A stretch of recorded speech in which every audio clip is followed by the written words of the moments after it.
2024 é ano de Olimpíadas. Os Jogos Olímpicos irão ocorrer na França e já agita o cenário esportivo para o novo ano. A temporada traz novidades nas modalidades esportivas. Além disso, outras esferas do esporte, como a Supercopa, a nível estadual, também tem campeonato piauiense, serão abordadas com mais detalhes aqui nessa conversa que teremos a partir de agora, com perspectivas para 2024. Nosso entrevistado é o Flávio Meirelles, jornalista esportivo, já tem uma experiência nessa cobertura. Flávio, seja muito bem-vindo. Obrigado pelo convite, estamos aqui para falar muito de esporte. Verdade, 2024 promete, as expectativas são positivas? Muito grandes as expectativas, principalmente porque a gente vai ter Jogos Olímpicos, né? E toda vez que tem Jogos Olímpicos e que tem a possibilidade de piauienses disputarem a competição, isso já deixa um pouquinho mais agitado esse cenário esportivo, os bastidores e tudo mais. Quem são esses piauienses ou modalidades que devem ter representantes nossos do Piauí lá na França? Principalmente no badminton, no atletismo, no futebol e também no salto ornamental. Nas últimas Olimpíadas em Tóquio, há 3 anos, é importante que a gente lembre que esse ciclo olímpico foi menor, porque a Olimpíada de Tóquio, por conta da pandemia, foi em 2021 e não em 2020, então foram só 3 anos de ciclo olímpico. Então, quem disputou as Olimpíadas de Tóquio tem grande chance de disputar também as Olimpíadas de Paris 2024. E nesse grupo aí estão pelo menos 2 piauienses, que é a Adriana, da Seleção Brasileira de Futebol, mesmo com a troca de técnico, saiu a sueca Pia Sandhag, entrou o Arthur Elias, a Adriana continua sendo convocada, continua ali figurando vez ou outra entre a equipe titular, e também tem o Cauã Pereira, que disputou os saltos ornamentais. Outro piauiense que foi, mas ficou na reserva do atletismo, foi o João Henrique Falcão, também muito cotado para disputar as Olimpíadas, mas vai esperar aí também alcançar índices, ver convocação no atletismo. A namorada do João Henrique, a Letícia Lima, também corre por fora por uma vaga aí no time brasileiro que vai disputar as Olimpíadas de Paris. E é sempre bom a gente lembrar que tem o badminton. A gente tem a possibilidade de ter Sânia Lima, de ter Juliana Viana, de ter o Fabrício Farias. A Sânia encerrou o ano muito bem, encerrou 2023 na crista da onda, porque ganhou medalhas no Pan-Americano do Chile. Foi eleita a atleta do ano pelo COB no badminton, então está com moral e vai com certeza, nessa reta final aí de luta por vaga em Paris, ela com certeza vai tentar conquistar esse espacinho. Só tem um porém, se lesionou o joelho no finalzinho, no começo de dezembro. Vamos ver como é que vai ser essa recuperação, se ela consegue voltar a tempo e voltar no alto nível que ela encerrou a temporada. Como é que funciona a seleção desses atletas para os Jogos Olímpicos? Existem etapas prévias, competições, em regra. Como é que é feita essa seleção? Varia muito de esporte para esporte, Eliezer. Por exemplo, a seleção feminina de futebol. Seleção feminina de futebol, você não precisa alcançar nenhum índice. A seleção, o grupo precisa passar por um processo eliminatório e chegar a garantir vaga. Mas para os atletas serem chamados para lá, eles só precisam estar dentro do radar do treinador da seleção brasileira. Não tem um limite de idade no futebol feminino especificamente, não tem, o atleta não tem que alcançar um índice técnico específico, não. Se o técnico, que é o Arthur Elias, achar que a Adriana, que é natural de União, que jogou no Tiradentes, que jogou no Corinthians e agora está no futebol dos Estados Unidos, se ele achar que ela tem capacidade de defender o Brasil nas Olimpíadas e convocar, ela pode ir. A vaga é do Brasil, se faz uma escalação semelhante à Copa do Mundo. Exatamente, é exatamente como no processo da Copa do Mundo, convocação para a Copa do Mundo. Em outros esportes, como o atletismo, é diferente. Você tem que alcançar índices, marcas pré-estabelecidas pela Federação Internacional do Esporte. Por exemplo, a Federação Internacional de Atletismo decide que, um exemplo hipotético, que os corredores de 100 metros, os velocistas de 100 metros têm que atingir a marca de 10 segundos. Entendeu? Então, quem não atingir essa marca de 10 segundos, não vai para a Olimpíada. E nem todo mundo que atingir a marca de 10 segundos vai, porque vai depender do número de atletas por país. Ainda tem essa questão de uma seleção por país. Exatamente. E aí vão entrar outros critérios. Outros critérios, porque se um atleta tiver corrido 10 segundos cravado e um outro tiver corrido 9,58, Vai quem está com 9,58. Essa diferença exatamente. Acaba sendo grande. Né? Exatamente. Bom, é possível a gente explicar por que nessas modalidades que você citou, o Piauí tem destaque? Existe algo no nosso estado que favorece o destaque desses atletas? Pronto, eu vou dos 3 atletas que disputaram as Olimpíadas de Tóquio em 2021. Um é do atletismo, que foi o João Henrique Falcão, ele ficou na equipe reserva do atletismo, e o atletismo é um esporte muito forte no Piauí, faz parte daquele rol de esportes que o Piauí conquista resultados tanto dentro do estado quanto fora, em nível nacional, e com muita frequência também fora do país, nível internacional. É o caso do atletismo, do judô, do badminton. Essas 3 são muito fortes. O caso da Adriana é uma jogadora de futebol. O futebol piauiense, se você parar para pensar, não é essa força toda. O feminino principalmente. Exatamente. Não é tão valorizado. Já foi quando o Tiradentes foi semifinalista do Campeonato Brasileiro em 2015, mas de lá para cá o time caiu de divisão, está na última prateleira do futebol atualmente. Mas nunca deixou de fabricar talentos. E a gente teve jogadores na seleção desde há muito tempo, passa pela Neném, que é a Dioneide, tem a própria Adriana, a Valéria teve participação, a Júlia Beatriz, que está no Red Bull Bragantino, jogou nas seleções de base. Então tem nomes para o esporte coletivo. Se o esporte coletivo, os times piauienses não são fortes o suficientes para estarem na elite do futebol brasileiro, pelo menos o Estado consegue manter uma fabricação, uma produção de talentos que podem ser utilizados e acabam saindo. A Adriana, por exemplo, está num dos principais times dos Estados Unidos, e os Estados Unidos, a gente sabe, são uma potência no futebol feminino. Eu gostaria de saber a sua análise assim. O fato do Piauí ser destaque, gerar esses atletas, ter conquistado, por exemplo, o ouro no judô com a Sara, isso retornou em incentivo a essas modalidades? A gente pode dizer que esses esportes cresceram de fato no nosso estado a partir desses resultados? Infelizmente, a gente não pode inferir isso, porque um retrato muito claro disso é a própria Sara. A Sara disputou 3 Olimpíadas, né? Teve a estreia dela em 2008, depois em 2012 conquistou o ouro, aí aqui no Brasil em 2016 acabou perdendo, mas você não viu, pós-Sara, uma produção de atletas do nível da Sara. Poxa, Flávio, isso mostra que o nosso judô está ruim? Não necessariamente. Mostra primeiro que a Sara é um ponto fora demais da curva. Fazer o que a Sara fez ao longo da carreira dela, que inclusive a credenciou a ser a treinadora da Seleção Brasileira de Judô Feminino, é uma coisa realmente muito difícil. A gente tem talentos, inclusive encerrou o ano com talentos muito jovens, para daqui a 3 ciclos olímpicos, se destacando exatamente no judô feminino. O caso da Yasmin Carvalho, da Geiciara Gomes, da Ana Regina Marinho, que foram medalhistas, as 2 primeiras, Yasmin e a Geiciara, medalhistas de ouro nos Jogos Escolares Sul-Americanos, ou seja, você vai ganhando uma caixa, além de elas terem conquistado medalhas no Pan-Americano, conquistaram no Sul-Americano, já haviam sido campeãs nos Jogos Escolares Brasileiros. Então são atletas que vão ganhando aí um lastro de competição, um lastro de experiência, que é difícil a gente dizer, serão novas Saras? Não vai ser nova Sara. A gente não pode também colocar essa pressão em cima, porque muitas vezes a gente pode pensar, poxa, quando a gente diz que essa atleta é uma nova Sara, a gente pode estar impulsionando, pode estar dando uma inspiração, pode estar dando um impacto positivo, só que há o lado contrário também. Você considerar atletas, e isso a história recente do judô piauiense já mostrou, considerar atletas novas Saras, ou no caso masculino, novos Benitos, é muito problemático, porque primeiro você atribui uma pressão muito grande a esses atletas, e segundo, se eles não correspondem às expectativas, que muitas vezes nem são deles, são nossas, essa frustração causa um impacto esportivo e, sobretudo, emocional muito grande. Então tem que respeitar esse limite. Exatamente. Você não pode, é uma frase muito comum no esporte, você não pode queimar etapas.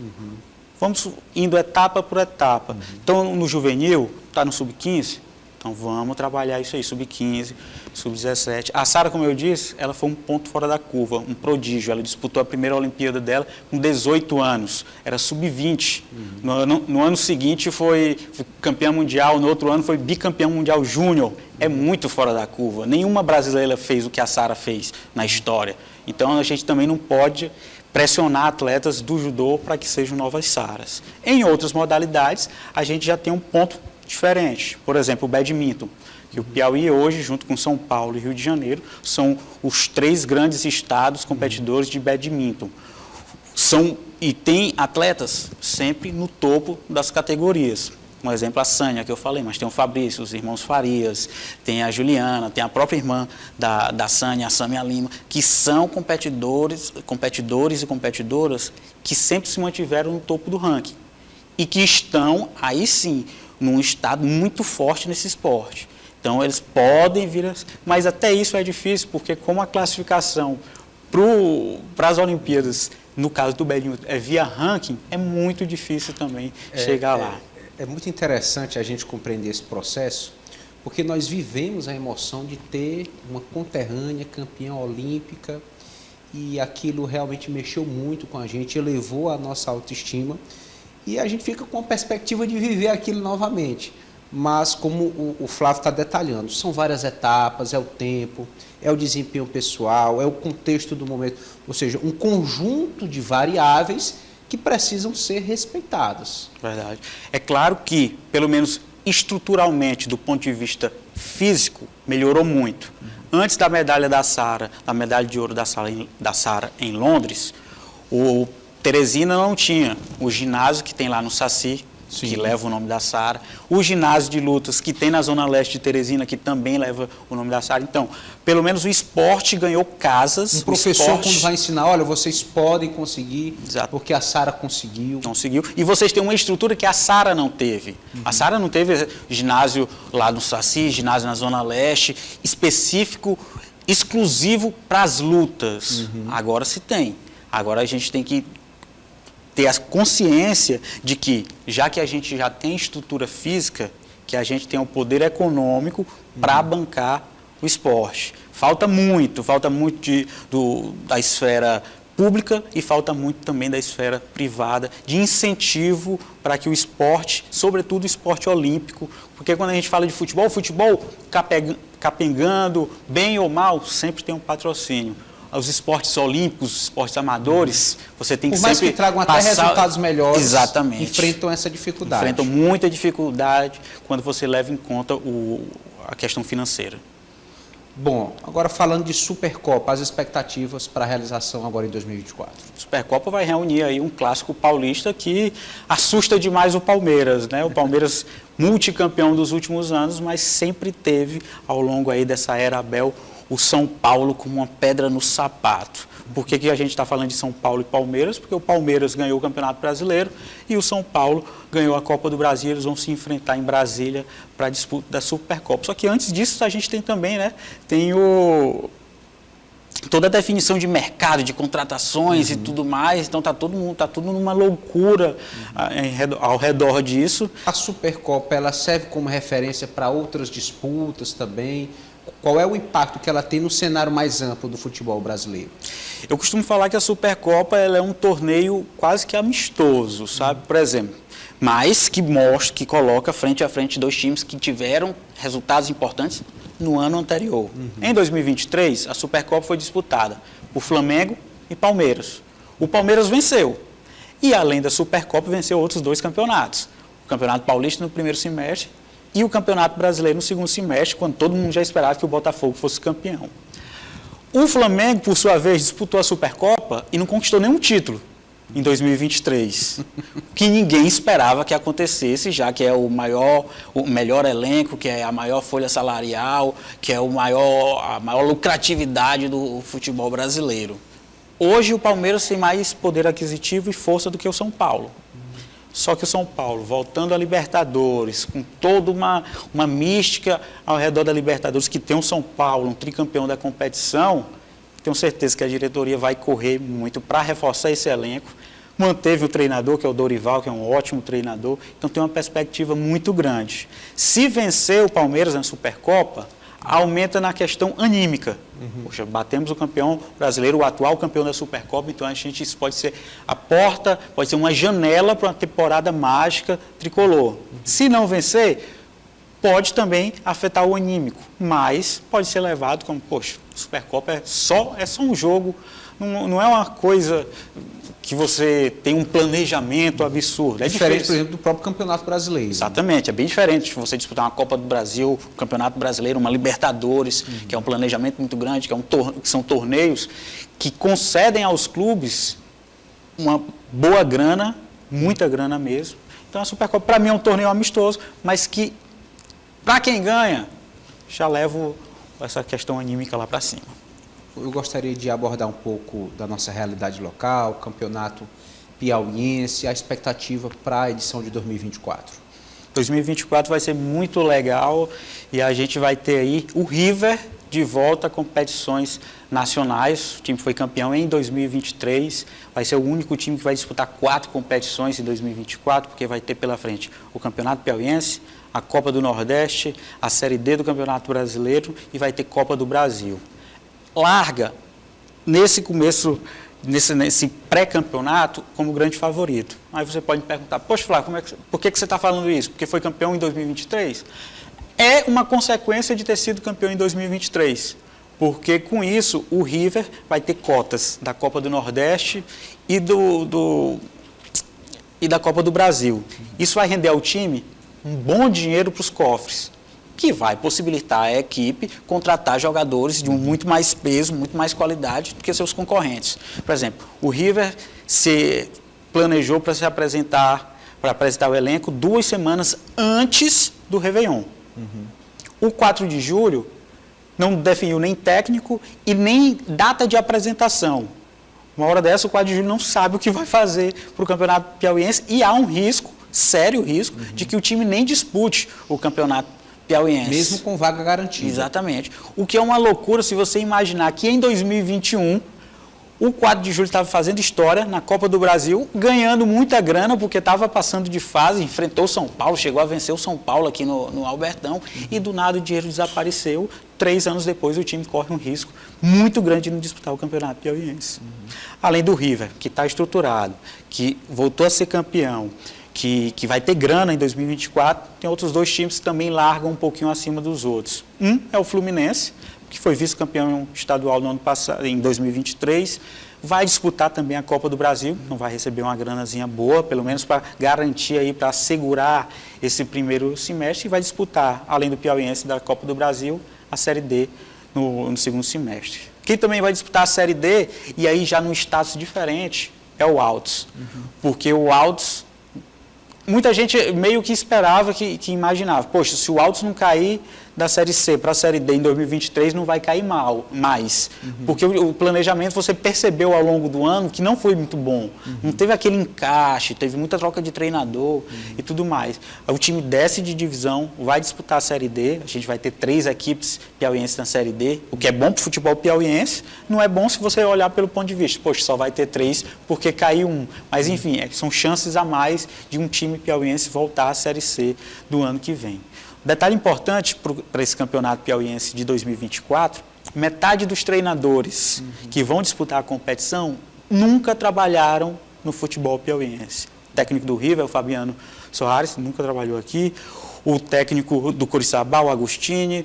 Tem o técnico do Parnaíba, o Arnaldo Lira. E o técnico do Fluminense, Igor César. Então, e vão enfrentar treinadores que aqui já estão calejados, que já sabem os caminhos das pedras por aqui. Outro fator interessante, além de contar com a capacidade técnica de desempenho dos atletas, é a gestão do futebol.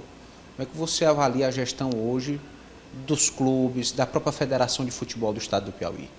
É muito interessante porque a CBF lançou há pouco tempo um novo projeto para tentar sustentar os clubes que são capazes, clubes, federações e iniciativas que são capazes de desenvolver o futebol. E os clubes piauienses, a gente ainda sente que falta um pouquinho do apuro profissional, entendeu? Por exemplo, se você passar, vou dar um exemplo do Altos, porque foi o único time piauiense que permaneceu por 3 temporadas na Série C do Campeonato Brasileiro, ou seja, o time que se estabeleceu na terceira prateleira do futebol brasileiro. Isso é muito forte, isso é muito significativo. E mesmo assim, não conseguiu se viabilizar do ponto de vista financeiro, porque não conseguiu o apoio de patrocínio que era necessário para você se manter, entendeu? É óbvio que pode ter faltado algo à administração do Altos, claro, deve ter faltado. Às vezes falta no Palmeiras, falta no Flamengo, falta no Corinthians, falta no Fluminense. Imagina para um time de Série C, um time de uma cidade de 40 mil habitantes, que sequer pode jogar na sua cidade, porque o estádio lá não está liberado. Mas falta também um pouquinho da iniciativa privada, de chegar, de comprar o projeto do Altos. Olha, a gente vai fazer esse time com você, a gente vai subir esse time, a gente vai manter esse time na Série C, ou então a gente vai evitar que o time caia, enfim. Ainda falta para a gestão do futebol piauiense, e eu estendo isso também à Federação de Futebol do Piauí. Eu acho que ainda falta algo para que a gente saia. Eu acho que a gente meio que estagnou. A Série D de 2015 meio que iludiu a gente. O River foi vice-campeão da Série D, 40 mil pessoas no estádio, e a gente imaginou, poxa, no ano em que o River sobe de divisão, que a final do campeonato, o último jogo é disputado em Teresina, que o teresinense, o piauiense em geral, lota o Albertão com 40 mil pessoas, coisas que a gente não via há muito tempo. Acho que agora vai. E aí, no ano seguinte, 2016, o River já caiu, e aí teve muitos problemas administrativos, que o time chegou a brigar para não cair no Campeonato Piauiense, uma loucura. Isso não desestimula o empresário a correr o risco de apostar na equipe? Mas aí é o que eu te falo, e o que muita gente, principalmente da economia, fala. É na crise que você consegue gerar uma oportunidade. Então, o empresariado tem que saber isso. Olha, eu posso pegar um time desse, entre aspas, na lama, e eu posso levar esse time lá para cima. Desde que tenha uma administração boa, uma administração profissional. Acho que passou da hora e eu não estou falando só do futebol, para o esporte deixar de ser um quintal para amigos, um quintal para ex-jogadores. Se for um ex-jogador com qualificação, com curso, poxa, tem muito curso de qualificação para gestor de futebol, para executivo de futebol, para analista de desempenho, para preparador físico. A CBF tem uma academia para isso, é como se fosse a universidade da CBF, que é a CBF Academy, oferece cursos todos os meses para as mais diferentes áreas. Então, o que eu acho que falta é profissionalizar mesmo de fato. Eu confesso a você que eu não sei quem das pessoas que cuidam, que são executivos de futebol, que são diretores de futebol do futebol piauiense, que tem um curso da CBF Academy. Você acredita que essa formação que seria básica para o desempenho da função dele? Eu acho que é muito importante. É importante. A gente escuta, você já deve ter escutado muitas vezes, o pessoal de cá já deve ter escutado muitas vezes. Conhecimento nunca é demais. Ainda mais quando você está gerindo um negócio. E você ser um executivo, você ser um diretor de uma equipe de futebol, é gerir um negócio. Sim. Entendeu? O fato desse gestor ser experiente, porque conviveu muito tempo, porque é um observador, um amante, ou até um ex-jogador, não é suficiente para garantir que ele vai ter os conhecimentos necessários? Já foi há muito tempo. Mas o futebol, ele deixou de ser algo estritamente, exclusivamente esportivo, para ser um negócio, para ser business, para ser entretenimento. Então você já avançou um pouquinho no tempo. Sim. É só você imaginar, vamos só fazer um parâmetro aqui, para mostrar como o futebol mudou. Se ele mudou dentro de campo, imagina fora. Sim. Antigamente um jogador de futebol corria 6 km por partida. Hoje um jogador de futebol que corre menos de 10, que a gente costuma falar na gíria do futebol, está roubando. Ou seja, está enrolando, não está correndo como o time está correndo, entendeu? Então, se mudou dentro de campo, é claro que fora mudou. Os campos não são os mesmos. Embora o gramado do Albertão seja o mesmo desde a inauguração na década de 70. Mas, enfim, tudo mudou. Tem que mudar a gestão também.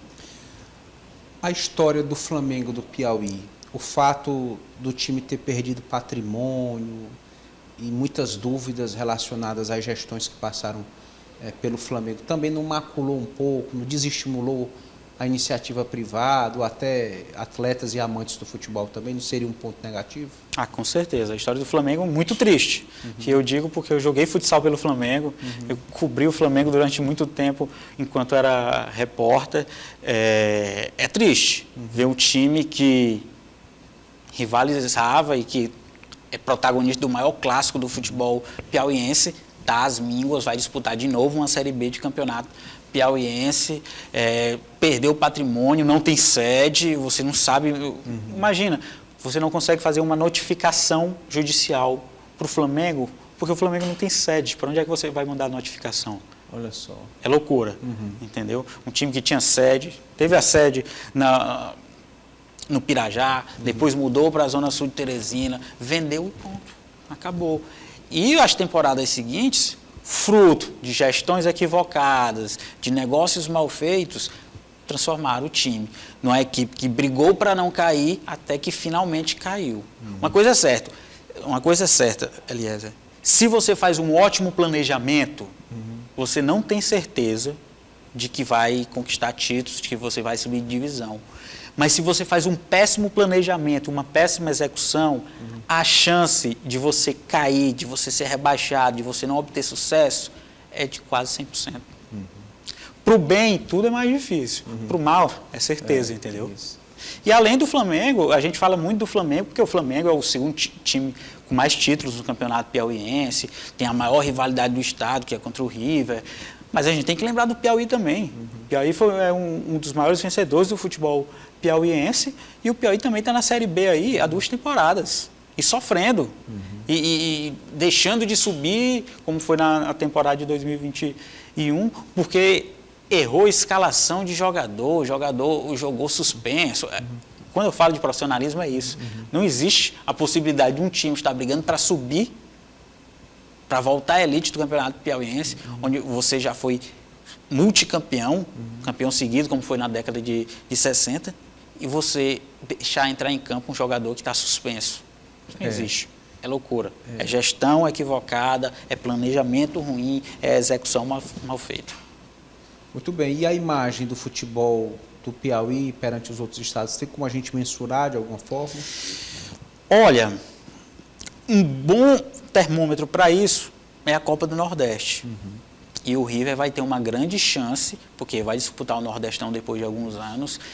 Se o River conseguir passar de fase, muda um pouquinho o que o restante do Nordeste via do futebol piauiense nos últimos anos. Por exemplo, em 2023, quem disputou a Copa do Nordeste foi o Fluminense. E o Fluminense, em muitos jogos, abriu mão da Copa do Nordeste para focar no Campeonato Piauiense.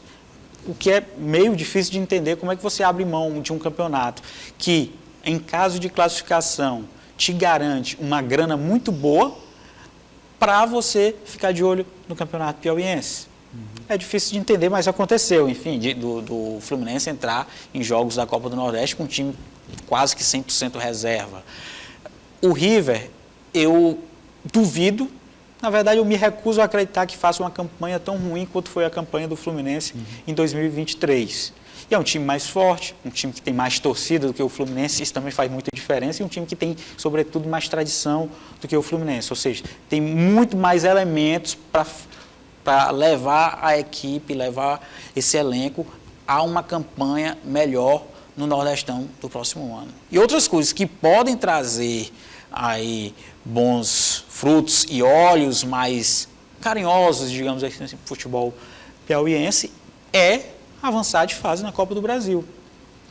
Mesmo que não seja uma garantia de que tudo esteja às mil maravilhas. Eu já citei o caso do 4 de julho aqui, que em 2021 avançou até a 3ª fase da Copa do Brasil, passou por times grandes do futebol, grandes, talvez não em tamanho, mas times que estavam acima dele nas divisões do Campeonato Brasileiro. Passou do CSA, do Confiança, depois passou do Cuiabá, que era um time já de Série A, venceu o São Paulo aqui por 3-2, perdeu fora, ok, foi desclassificado, mas juntou um dinheiro e 3 anos depois não tinha mais dinheiro para nada.